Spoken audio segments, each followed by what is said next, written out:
Dalam video ni kita akan tengok satu soalan yang berkenaan dengan fungsi trigonometri. Baik, diberi sin X, sin X sama dengan negatif 0.5 dengan keadaan X adalah di antara 90 dan juga 270 darjah. Jadi soalan dia adalah cari nilai bagi secant 2X. Kita perlu cari berapakah nilai secant 2X. Baik, jadi untuk soalan yang ini, pertama sekali kita perlu kenal pasti berapa nilai X. Jadi cikgu boleh tuliskan dahulu sin X sama dengan negatif 0.5. Jadi kalau kita masukkan dalam kalkulator, kita boleh cari sudut tirus sudut tirus untuk X, iaitu kita boleh gunakan X ini, tapi ini bukan X lah. Contoh ini nilai yang lain, tapi kita perlu cari nilai X berdasarkan yang ini, iaitu kita buat shift sin. Kita tekan dekat kalkulator shift, kemudian sin, kemudian kita tekan yang positif, iaitu 0.5.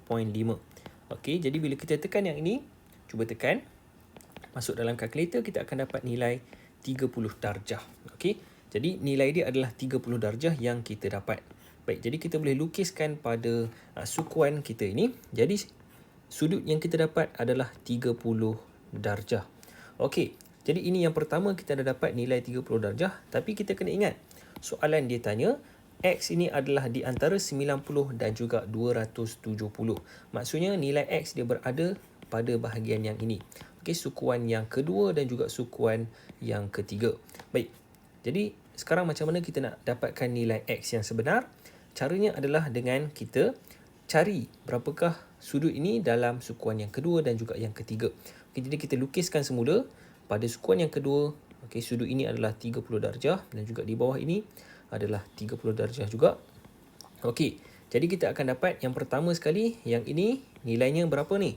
Nilai yang warna hijau ini kita akan dapat dia adalah 180 tolak dengan 30, iaitu 150 darjah. Jadi yang ini adalah 150 darjah. Dan yang kedua ini, yang bawah ini adalah 180, 180 tambah dengan 30.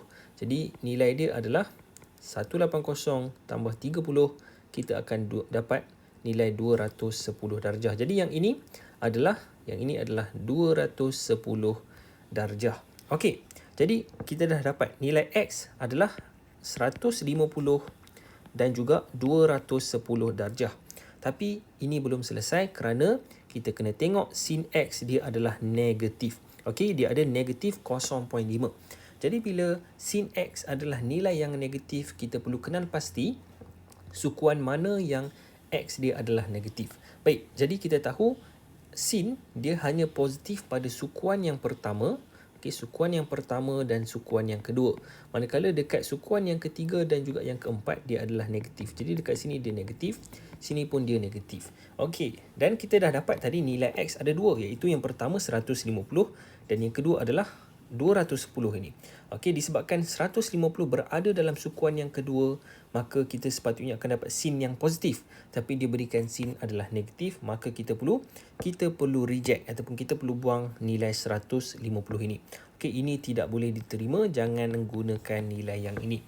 Baik, jadi kita dah tahu nilai X adalah 210.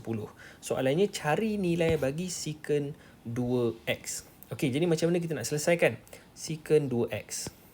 Mudah saja ni.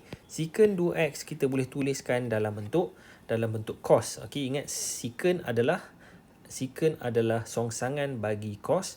Maka kita boleh tuliskan dia semula sebagai 1 per cos 2X. 1 per cos 2X, dan kita boleh gantikan nilai ini ke dalam rumus yang ini. Gantikan X ke dalam cos 2X ini. Jadi kita akan dapat 1 per cos 2 darab dengan 210.